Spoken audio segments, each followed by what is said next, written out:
I told you. Didn't I tell you? Everyone laughed at me. Ha ha, Simon, he's such a bald idiot. He doesn't know what he's talking about. And yet, what happened on the most recent episode of Monday Night Raw? Ric Flair, the 75-year-old, and Lacey Evans, the 35-year-old, whatever the hell they are, announced that they'd been banging, and now Lacey Evans is gonna have a baby. I'm not happy about this, although maybe I am. I don't want to say that. It makes me sound weird, and it makes me sound creepy. My point is, though, it is the latest episode of Ups and Downs, where we give the good bits up and the bad bits are down. And if you want to find out which direction the finger of power is going to go, you're going to have to tune in. And don't forget, there's no retro poll this week. We're doing the first ever episode of NXT because it ties into our anniversary.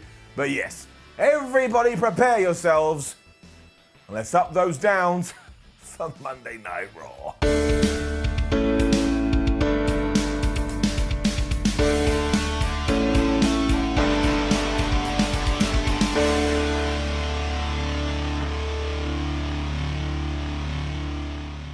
Get what WWE's plan is when it comes to the start of Raw these days. Like, you know it's going to be an opening promo because they love that, but on SmackDown, it's all fine and dandy, but then on Raw, like 75% of the time, it has to be Miz TV and the guest has to be Drew McIntyre. Like aliens are holding a gun to WWE's head going, we love Miz TV, you better do it every week. That was basically what happened here. The Miz told Drew McIntyre he's going to screw up his WrestleMania moment, he's going to lose his championship, and of course eventually he will cash in his briefcase. He also kept calling him Andy, because obviously Drew McIntyre's real name is Andrew, but I really didn't think this was the time and place to start breaking the fourth wall. Eventually Drew cut him off and told him to shut up, otherwise he'd headbutt him. And the Miz didn't shut up, so he headbutted him, and he took his Money in the Bank briefcase, and he basically lobbed it out of the Thunderdome. Miz then got back on the microphone and went, I'm the Miz, I'm awesome, I'm gonna win WWE title, and then took himself out of the Elimination Chamber match, and everybody was cool with this. Raw is like the inmates running the asylum. And if it's that easy too to both enter and be taken out, I'll be in the Elimination Chamber. I'd love to be in the Elimination Chamber. I mean, I'll get my ass kicked, I'll probably die, but what a great time and what a great experience I'll have. Anyway, my point is, down. It was then the Hurt Business versus Lucha House Party and Matt Riddle, and I'm just going to tell you the truth. I freaked out. I thought, oh no, I've fallen into a time machine, but I don't know what date I'm on, because in 2021, we have seen this tag team match around about 72,444 times. It's just so lazy. Down. I mean, if this was going to happen, why couldn't I have just popped up when dinosaurs were roaming the earth? That would have been really cool. However, of course, it was MVP Shelton Benjamin, Cedric Alexander, taking on Grandmother Metalik, Lince Dorado, and Matt Riddle. And all these guys are so good, even though I have seen it a lot, they always know what to do to make me enjoy my sports entertainment. Before the match, Riddle was talking to Lucha House Party, and because it is President's Day, said that his favorite president was Harrison Ford. And I know, I get it. What can I tell you? I laughed. I am part of the problem. Somebody should just fire me out of a cannon. Otherwise, though, this was exactly what you'd expect, but there was nothing wrong with that. Everybody's favorite grandmother got beaten down for a while by the Hurt Business. Then MVP was in there, and he was beating up Matt Riddle. But because we know that Matt Riddle is going to have a US Championship match at the Elimination Chamber pay-per-view, which is this Sunday, well, he started to fight back. Amazingly, too, he then hit the floating bro and pinned MVP for the 1, 2, 3. And that never happens, or if you were really quiet, you could kind of hear the rustling, you could kind of hear the noises, and then, who came out the most protected man in all of the WWE? Bobby, I'm gonna kill you, Lashley. He ruined the Lucha House Party and once again took out Riddle with the Hurt Lock, and I was like, how are these guys still in any kind of a program? What has Matt Riddle done to deserve a title shot? And I said it last week, and I'll say it again, I now am slowly coming around to this idea that Bobby Lashley is the coolest guy in the world. Who wouldn't think that? If you tune into wrestling to watch big guys beat up every single other person that never lose, well, Bob L, he's your dude. We then went backstage and the Miz was visiting Adam Pearce going, look, I was really happy for that opportunity, but I don't want to be in the Elimination Chamber match, but why don't you put John Morrison in there instead? And I was like, wait a minute, that's a great idea. We should absolutely do that. And in that moment, I was like, we probably should have done that anyway. Adam Pearce didn't look very happy, but he did say he'd take it under advisement. Small spoiler, John Morrison ain't in that match. And then we had everything with the 24/7 title.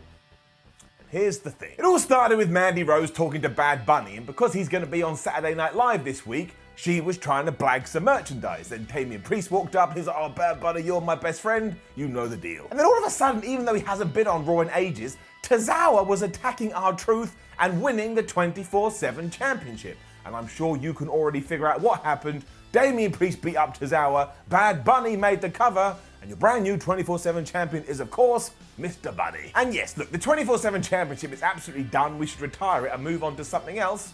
But I actually watched this and went, that's actually really smart by WWE. It doesn't tie into what we as fans think, but Bad Bunny is about to be on a very popular American television show known as Saturday Night Live, and I bet he's agreed to wear the 24/7 championship, so that is just brand awareness in 2021, and I can't believe it would hurt. It may not help, but it's not gonna hurt. So I thought it was a clever move, and I wasn't offended by this, so it is a very rare 24/7 title championship thingamajig.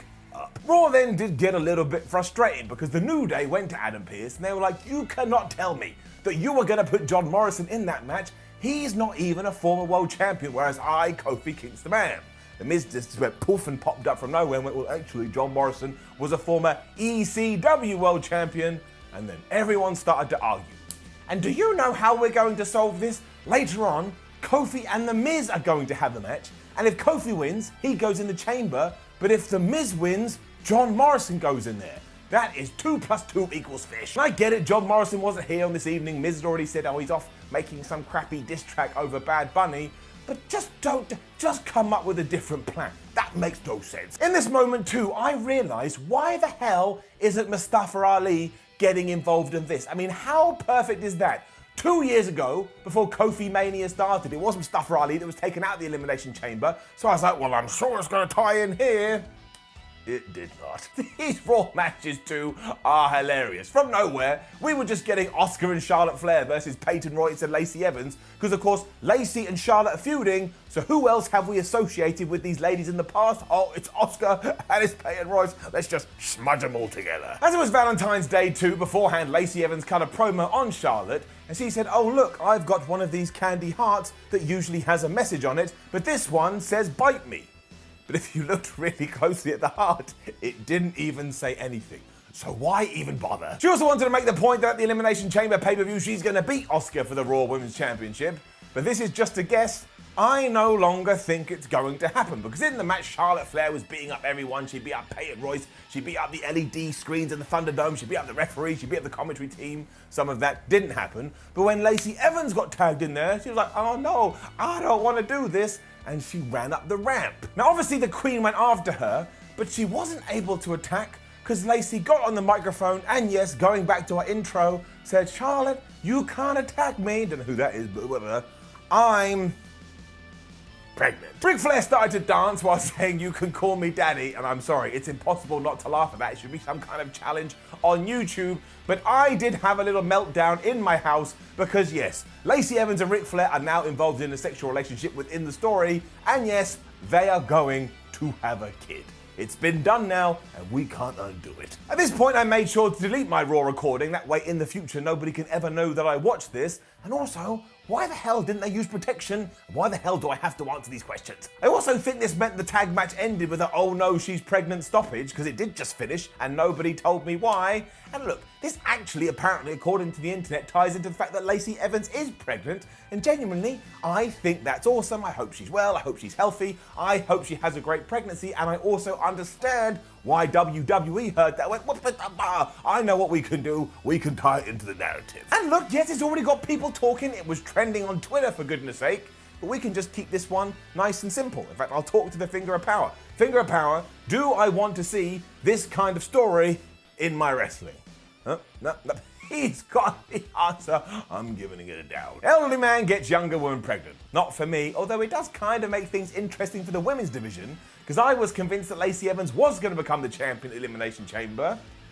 Now I don't know what we're going to do. Sheamus promo followed this, and I was like, poor Sheamus. Nobody heard what he said, because they were just sitting in their lounges going, I can't believe that Ric Flair got Lacey Evans pregnant. But still, he doesn't care what happens to Drew McIntyre in the long run. He just wants to become the WWE champion, and that journey starts tonight. We then did have this Kofi Kingston versus The Miz match, and I was just desperate for Mustafa Ali and Retribution to be involved. Not only because of the story stuff we talked about earlier, but also Retribution have been all up in New Day's business recently. This was clearly something was going to happen, and guess how much the group was on the show? Oh, that's right, they weren't on it at all.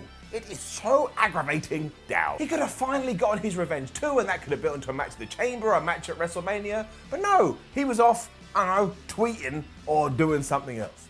Nobody even mentioned them. I mean, it's not a big deal. Sometimes when I get lost in it, it becomes a big deal. It was a good match though, and Kofi Kingston remains great. It was just decent back and forth action with The Miz being a little bit more dastardly because he's a massive dick before Kofi hit the Trouble in Paradise and he got the 1, 2, 3. That means he's going into the Elimination Chamber, and yeah, I'll never get mad at that. He's Kofi Kingston, the ultimate babyface. Lana and Naomi then got interviewed, and of course, they made a bunch of ow my hole puns. Because WWE has now attached themselves to this thing that Nia Jax said, and they are just gonna ram it into the ground. Why can't sometimes we just let things breathe and be organic and then let them naturally die? I bet you within 7 days, there is a ow my hole t-shirt. And of course I will buy it, much like I bought the No One Is Meaner Than Tamina shirt. Some things you just gotta have. And then man, Raw got proper flubbed up.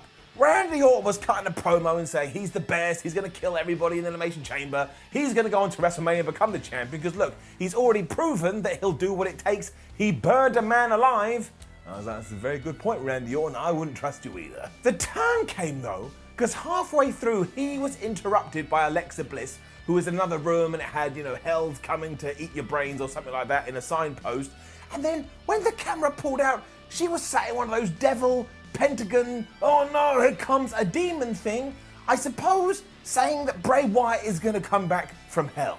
And I know a lot of what just came out of mouth was gibberish, but I don't know how to explain it. She also said that Bray Wyatt was going to be reborn. I was like, oh no, Lacey Evans is going to give birth, and they're going to say that this is Bray Wyatt reborn, and then we'll have to wait 25 years before he's a human again. I mean, I doubt that would happen, but you just never know with WWE. But for everybody who's been going, I want the Attitude Era back in WWE, well, you got it. You got old and young women sex, and now you've got this weird Lord of Darkness kind of craziness. Honestly, this took me by surprise. I don't even know what else to say about it. I really don't. I guess it ties into the story, and it's taken a very edgy turn. But yeah, OAP sex, devil drawings, what the hell is next? Shayna Baszler then beat Lana. I don't know, I guess it's because Naomi beat Shayna Baszler last week, so we had to tie it all up, but it was just a match. At one point Lana was scared, and then she was happy, and then she tapped out to the Kira Fuda clutch. All I could think during this was please get Raquel Gonzalez and Dakota Kai into this tag team scene quicker than you can say, where's Raquel Gonzalez and Dakota Kai? Why aren't they in this tag team scene?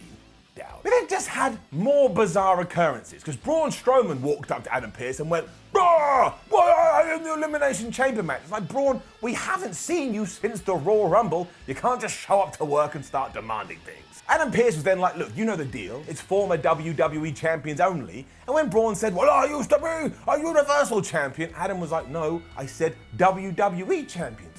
But 25 minutes before this, he was considering John Morrison, who was an ECW World Champ.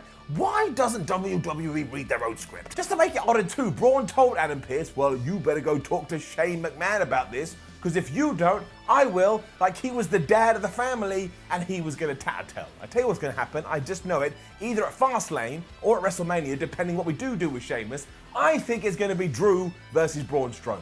I can just feel it in my bones. Honestly, this came out of nowhere. It was like a freight train to your face. AJ Styles was then out to start this gauntlet match to determine who was going to be the last guy in the Elimination Chamber. And once again, it was just strange. And look, I love AJ Styles, and I think his relationship with Omos is brilliant. But he started to talk about his lawyer, Joseph Parks, and his stats system.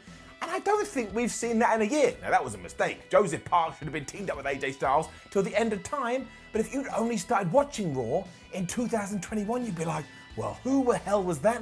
And you'd have to Google it. Nobody should ever have to go Google and doodle it. Anywho, we then got going with this stipulation, and WWE usually knocks it out of the park, and I'm very pleased to say they did it once again. I mean, round one was AJ Styles versus Kofi Kingston. Who can get mad at that? up. And a huge reason for this was Omos. For ages I've been desperate for him to get more physical, because look at the guy. I don't just want him staring at people so they're all stunned and scared like it's Medusa or something. So at one point, he went up to Xavier Woods, he grabbed him by the throat, he lifted him up in the air, he held him for around about 104 years as if he was Darth Vader, and then he just chucked him over the barricade, and I was like, man, Omos, you one badass mother effer. It also allowed AJ Styles to then chop block Kofi Kingston, and even though Kingston rallied a little bit, eventually he got phenomenal forearmed in the face, and AJ Styles was going through to round 2. They also then went nuts, because do you know who came out? None other than Drew McIntyre, which means finally we got to have our normal exhibition one-on-one contest between AJ Styles and Drew McIntyre, and while I would have appreciated it on a bigger stage with a bit more build, it was fabu up. I mean, I've wanted this since I was born, and McIntyre was destroying him in the early going, to the point that he threw a big boot with so much gusto, AJ Styles just fell down due to the wind that it generated. And yes, that's me being an idiot, that you kind of missed the big boot spot, but who cares? Everything else in this was 10 out of 10. Or 9 out of 10. It was good. AJ also caught Drew McIntyre with an insecurity as he came off the rope with a flying nothing, and when he applied the calf crusher, I just had the tiniest moment. I went, is AJ Styles actually going to win? Then I realized I was dreaming, and my dreams are about to die. Because McIntyre was able to headbutt his way out of this. I mean, what else would you do in that kind of situation? And he slammed AJ with the Claymore kick, and he got the 1, 2, 3. I love AJ Styles. I love Drew McIntyre as the champion. This is the kind of wrestling I need. As was Drew McIntyre versus Jeff Hardy. This is why I like gauntlets. I never expected to see this match, and now I got it, and it made me smile. And yes, it did suffer a little bit, because even though Jeff Hardy was in control to begin with, I was like, no way is WWE going to have Hardy to be only the second guy to hand Drew McIntyre a pinfall loss ever since he won the WWE title at WrestleMania 36, but they still worked very well together. Drew was smashing him with clotheslines and neck breakers, so Jeff Hardy fought back with spinny moves and drop kicks, and he even got out of the Claymore kick at one point and hit him with a twist of fate. And in the 56 years, whatever it's been, since Jeff Hardy debuted, he still hasn't learned. Jeff, at least try a pinfall attempt after the twist of fate, but no, he goes up to the top, he goes to the swanton, Drew got his knees up, Claymore kick, Drew goes through to the next part. That was good, however, which was not true for what was next. Down. And I totally get that at the moment you don't want Randy Orton to lose clean. That makes perfect sense to me. But when I do get Drew McIntyre, Randy Orton again, and I'm like, oh, well, what kind of magic is WWE gonna muster here to get out of it? And they do a count out, well, it just feels a little bit late. And this didn't even go 1 minute, and instead what happened, of course, is the lights went out. Alexa Bliss appeared on every single one of the Thunderdome screens. So I was like, WWE, you need to sort out your security. And even though basically devils and demons were here to take over the thing, the referee didn't give a hoot, and he went 1, 2, 3, 4, 5, 6, 7, 8, 9, 10, and he counted Randy Orton out. Can you imagine? That'd be like some kind of war happening and your teacher being, well, you've still got to do your maths homework because some things can't change. And I don't even mind that you tied this in. I really don't. In fact, it would have been weirder if nothing had happened with Alexa Bliss. But why can't you do this? Distract Randy Orton, he gets Claymore kicked, and Drew McIntyre beats him. At least that's, you know, a little bit cool. Otherwise, what has he even lost? Not a lot, but we do have to talk about it. It was a distraction, bring it down, that's number 27. And I was actually going to give WWE some leeway. I still am going forward, because I kind of think to myself, well, I know to expect this now, so if I'm getting mad, I'm the fool. But this one was stupid, so it still counts. It did mean that our final two was Drew McIntyre versus Sheamus, and this just worked. It was good old-fashioned wrestling storytelling, and I'm giving it an up. I was also a little bit shocked by the ending, which means we must have done something right. Now, the Irishman beat the hell out of Drew McIntyre before the bell, to the point the referee had to go, Drew, are you going to be able to compete? And Drew was like, oh, you bet your ass I am. Let's go. But of course, then he was already on one leg, especially because he already had like 4 matches. It was at that point when I realised that he was going to lose because we'd just given him a get out of jail free card. So although he fought valiantly and although he went for a few Claymore kicks, Sheamus got out of the way of the last one, slammed him with a brogue, and pinned Drew McIntyre, again, only the second man to do it since WrestleMania 36, for the 1, 2, 3, and to become the last guy in the Elimination Chamber. So I thought this was really well executed. It's nice and simple, it makes all the sense in the world, it kind of makes me want to see Sheamus versus Drew McIntyre at WrestleMania, so this ticked a lot of my boxes. Which sounds sexy. It also brought us to the end of another episode of Monday Night Raw, and while we did have the pregnancy thing, sometimes it's about the destination and not the journey. And this gauntlet match was just so enjoyable, I walked away going, Well, that wasn't that bad of a wrestling show, which is doubly good because obviously Elimination Chamber is this Sunday. I'm giving it an up. Now, don't forget to leave a comment below and let us know what you thought, not even about Raw. Ric Flair, Lacey Evans, they're having a kid. Talk about it. Like the video, share the video, and subscribe. Head over to WhatCulture.com where you can read yourself some articles, follow WhatCulture on social media. There's videos around my head right now. Click them and watch more here on WhatCulture Wrestling. My name is Simon WhatCulture. Thank you for joining me as always. Now I need to lie down. Otherwise, I'm going to be awake just thinking about a 70 whatever he is year old man having sex with a 30-year-old something. That's where we're at in 2021. What the hell's gonna happen next?